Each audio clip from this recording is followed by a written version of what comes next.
empuk kabeh.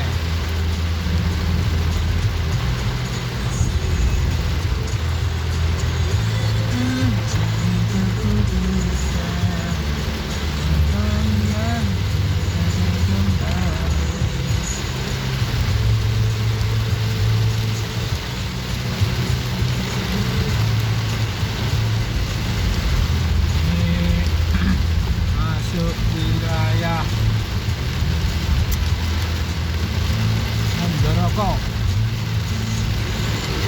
Hujan masih sangat deras, pandangan terbatas, terpaksa kita pelan-pelan dulu.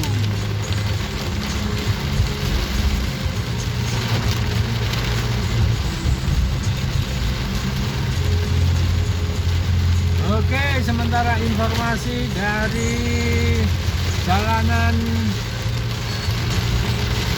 Surabaya arah Malang. Kondisi jalan banyak genangan air.